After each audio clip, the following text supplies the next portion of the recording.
Assalamualaikum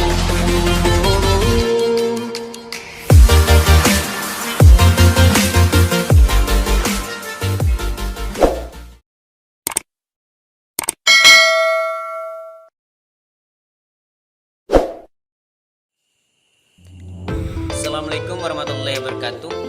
Perkenalkan, nama saya Aski Wiranto, NIM 2011-10340, jurusan Pendidikan Agama Islam, kelas P4C.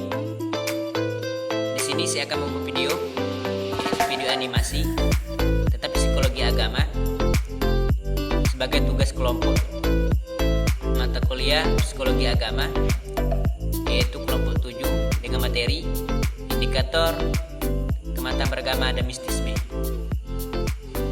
Dan di sini kami beranggota 3 orang, yaitu teman saya. Nama saya Enisa Kodrun Nadia, NIM 2011 90351.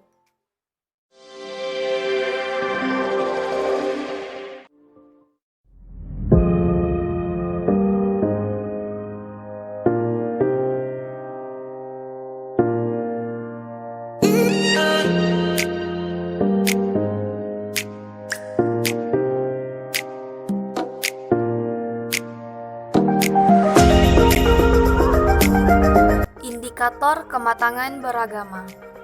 Kematangan atau kedewasaan seseorang dalam beragama biasanya ditunjukkan dengan kesadaran dan keyakinan yang teguh karena menganggap benar akan agama yang dianutnya dan ia memerlukan agama dalam hidupnya. Seseorang yang matang dalam beragama bukan hanya memegang teguh paham keagamaan yang dianutnya dan diwujudkan dalam kehidupan sehari-hari dengan penuh tanggung jawab, melainkan juga dibarengi dengan pengetahuan keagamaan yang cukup mendalam.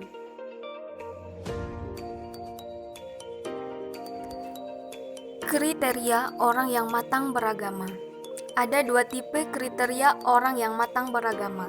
Yang pertama, tipe orang yang sakit jiwa. Menurut William James, sikap keberagamaan orang yang sakit jiwa ini ditemui pada mereka yang pernah mengalami latar belakang kehidupan keagamaan yang terganggu. Nah, latar belakang itulah yang kemudian menjadi penyebab perubahan sikap yang mendadak terhadap keyakinan agama. Mereka beragama akibat dari suatu penderitaan yang mereka alami sebelumnya.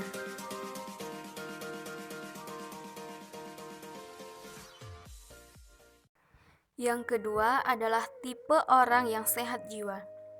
Ciri-cirinya adalah orang yang optimis dan gembira, ekstrovert dan tak mendalam, dan menyenangi ajaran ketauhidan yang liberal.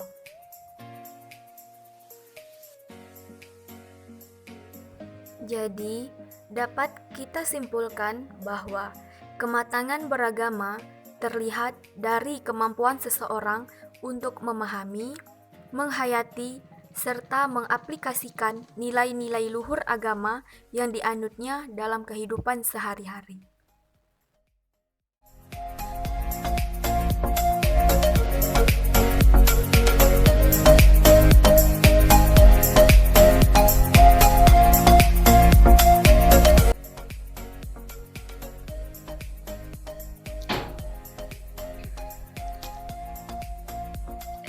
Mistisme merupakan terminologi dari kaum orientalis barat yang dapat disamakan dengan tasawuf dalam Islam. Menurut Harun Nasution, inti sarari mistisme termasuk di dalam sufisme, yaitu kesadaran akan adanya komunikasi dan dialog antara roh manusia dengan Tuhan dengan mengasingkan diri dan berkontemplasi. Mistik itu berarti persoalan-persoalan yang menyangkut hal-hal gaib, kemampuan supranatural dan praktik-praktik yang menimbulkan kemampuan supranatural. Dan hal-hal seperti ini tidak bisa dipisahkan dari agama, yang mana mistik itu bagian dari agama, dan setiap bagian dari agama itu menyatu dengan agama.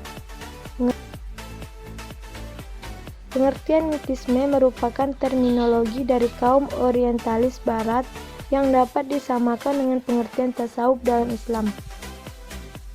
Dalam psikologi agama yang terpenting yang harus kita ingat bahwa mistisme tidak dilihat dari segi ajarannya, yang akan tetapi dari segi pengaruh mistik tersebut dengan perilaku beragama para penganutnya. Itulah sebabnya mistisme termasuk salah satu aspek yang dikaji dalam psikologi agama. Pengertian mistisme. Kata mistisme berasal dari bahasa Yunani meiein, yang artinya menutup mata. Kata mistik biasanya digunakan untuk menunjukkan hal-hal yang berkaitan dengan pengetahuan tentang misteri. Dalam arti luas, mistik dapat didefinisikan sebagai kesadaran terhadap kenyataan tunggal, yang mungkin disebut kearifan, cahaya, cinta, atau nihil. Karakteristik mistisme. William James menjelaskan tentang kondisi mistisme. Menurutnya, kondisi tersebut ditandai dengan 4 karakteristik, yaitu ia merupakan suatu kondisi yang mustahil dapat dideskripsikan atau dijabarkan. Kondisi tersebut merupakan perasaan yang sulit dilakukan pada orang lain, detail kata seteliti apapun. 2. Ia merupakan suatu kondisi pemahaman, sebab bagi para pelakunya ia merupakan kondisi pengetahuan. Dalam kondisi tersebut tersingkap hakikat realitas yang baginya merupakan ilham dan bukan pengetahuan demonstratif. 3. Ia merupakan suatu kondisi yang cepat sirna. Dengan kata lain, ia tidak langsung tinggal lama pada sang sufi atau mistikus, tapi ia menimbulkan kesan-kesan yang sangat kuat dalam ingatan. 4. Ia merupakan kondisi pasif. Sedangkan menurut Al-Taftazani mengungkap 5 karakteristik di mana karakteristik tersebut memiliki ciri-ciri yang bersifat psikis, moral, dan epistemologis. Karakteristik tersebut adalah 1. Peningkatan moral, 2.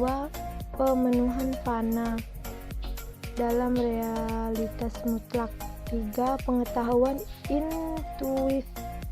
intuitif langsung, 4. Ketentraman atau kebahagiaan, 5. Penggunaan simbol dalam ungkapan-ungkapan. Hal-hal yang termasuk mistisme yaitu yang pertama, ilmu gaib, yang kedua, magis, ketiga, para psikologi, 4. Kebatinan, 5. Tasawuf. Terima kasih telah menonton video kami dari kelompok 7. Mungkin itu saja yang dapat kami sampaikan dari video animasi kami sebagai tugas kuliah psikologi agama. Lebih dan kurang kami mohon maaf. Kami akhiri. Wabillahi taufiq wal hidayah. Wassalamualaikum warahmatullahi wabarakatuh.